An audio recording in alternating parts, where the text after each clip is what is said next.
Hey Travis Baldridge, Paul Cundiff here. I just wanted to step you through what all we went through to get your engine installed and operating properly. So, once we got the engine put together, which we, rebuilt the ancillary equipment.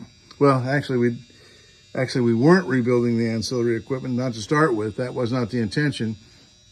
We just wanted to put it back together because it was running when the engine blew up, so we figured that we didn't need to rebuild any of that stuff. That was the assumption we were going under. But of course, we couldn't get the carburetors to operate properly. Turned out that the accelerator pumps were part of the problem was accelerator pumps, especially on the rear carburetor. But none of them, they were all full of trash, so that nothing wanted to idle, and then didn't want to, at the proper RPM, you could run the RPM up higher and get it to you really can't call it idling, but you could get them to stay running. So we we rebuilt the carburetors after we talked with you, and so there's invoice 12746 was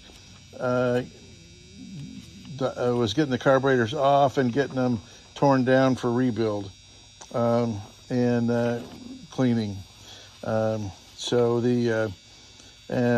we got 3 carburetor kits, and the rear carburetor also had the problem of accelerator pump not operating. And where the carburetor works is there's a venturi, and that venturi pulls fuel from the float bowl through the jet, which is just an orifice, into the carburetor. And what happens is when you suddenly open the throttle, you drop all the vacuum, and the vacuum, of course, is what is created by the venturi for it to pull fuel in. So you have to give it a shot of raw gas, and the accelerator pump in these carburetors does that. It gives it a shot of raw gas until the vacuum gets built up again, and then can sustain pulling the fuel through the jets and operating as it was before the vacuum suddenly changed. So once we got that done, we wanted to put the engine in, and we found that the engine mounts were too tall. And so, and the way we found that out is, this piece back here is the shaft log, and that's where the prop shaft comes through the bottom of the boat. So the prop shaft is held by the strut at one end of the boat underneath, and it's held by the transmission on this end. So the engine has to be aligned to the prop shaft. Now, we get a lot of boats that aren't properly aligned, so the coupling has to be aligned properly, or the shaft is constantly being bent as it rotates, and it will eventually crack and separate. So break in two. We have to, that's the reason for alignment. The other thing that you'll have if it's poorly aligned is a lot of vibration. But the vibration's not the killer. What kills the shaft is the fact that you're continually bending it. So it's, I describe it as, it works like being in a bad meeting with a paper clip, and you bend that paper clip back and forth enough times and it breaks, and then you go grab another paper clip. But so that's the reason for the shaft alignment. That's why it's important. So we found out that the motor mounts were too high, and we had to reduce the height of the motor mounts. So we had to come in and plane the motor mounts off. We aligned the engine, bolted it down, and started hooking up everything, working on the wiring, installed the prop, started the motor in the boat, and we found that where these lag bolts go to hold your engine mounts down to the stringers, those lag bolts were spinning in the stringers. So we couldn't attach the engine and expect it to stay there. So what we had to do was drill those holes out where the lag bolts go, and then epoxy in a dowel rod, and then re-drill all of that. We mounted the rebuilt carbs then back on the engine and set the carburetor throttle linkage, and we found that the brackets for the throttle were loose. They were kind of homemade brackets because somebody put a cable in instead of the rods. Because this originally had throttle rods that went from the cockpit back here, and on both ends of the cable, the mounts were loose. I'm going to see if I could actually show you one. I don't think the lighting's going to help me, but anyway, so we had to rebuild and secure the mounts at each end. Then when we got that done, we put a lock wire on the bolts on the coupling on this coupling back here at the end of the transmission. Put a lock wire on those, and then this is your self baler right here. And problem is with the self baler that it sunk about as many boats as it saved.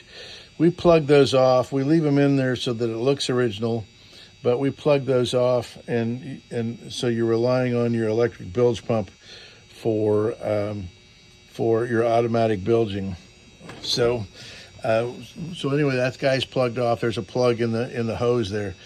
Once the siphon is set up, the deal is once the siphon is set up and you're siphoning water out of the boat as it's underway, if you stop before the siphon breaks, then it will siphon water right back into the boat. So it sunk about as many boats as it saved.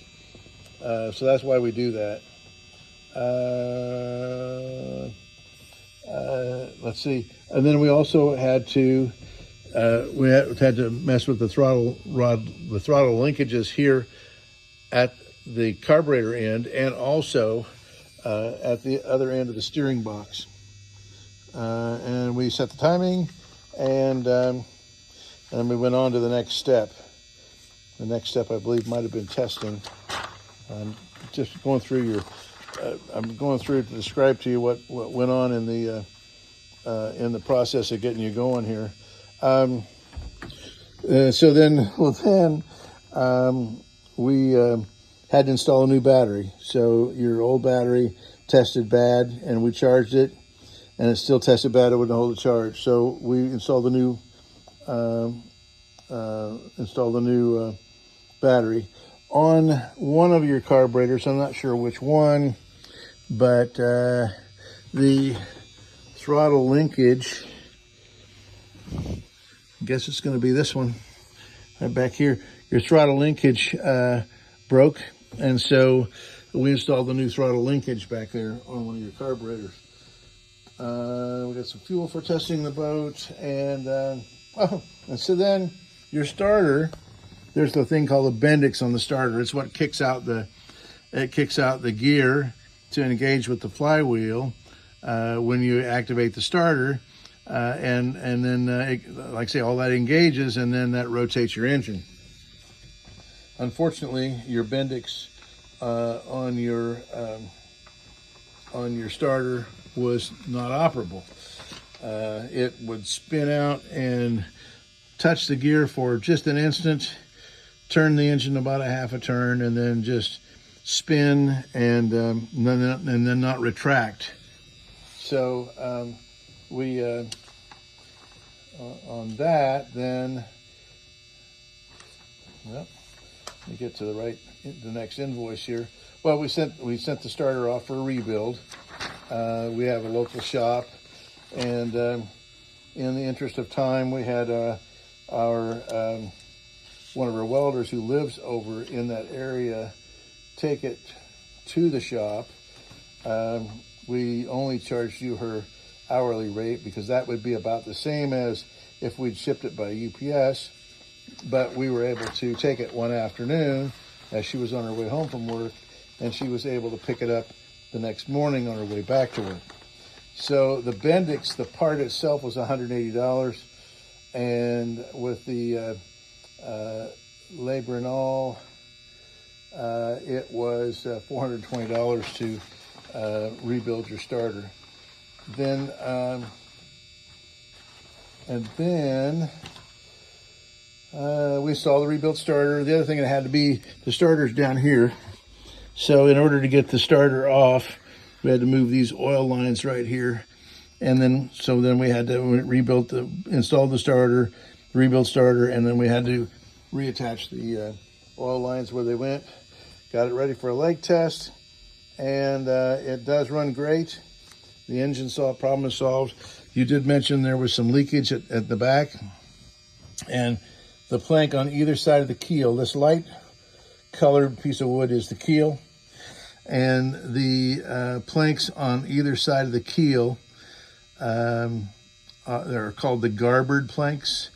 And so the joint between the garboard planks and the keel, that joint is leaking from the back of the boat to somewhere about to the back of the engine. So that needs some attention. And you asked us to give it some attention, and we just wanted to put a number around it. We think, and there was something else Taylor was wanting to do besides that, and the number was around $1,000. I will, the refastening of the garboard plank is going to be probably about half of that. What we do is add extra fasteners, and we'll put a product in there called Slick Seam, and then add some fasteners, and hopefully that'll take care of that problem. And again, I can't recall what else he was wanting to do or needing to do that was going to make it that 1,000 instead of 500. But anyway, I just wanted to give you that update as to what was going on. And I don't know who installed your engine before. I guess it was whoever had rebuilt it, but they didn't pay attention to some of the finer things they need to pay attention to in order for you to have good operation. But you got great operation now. Just wanted to give you some insight as to what all was done. I know you've looked at the invoices. Just wanted to explain with your engine and boat right here in front of me what all got accomplished. Thank you.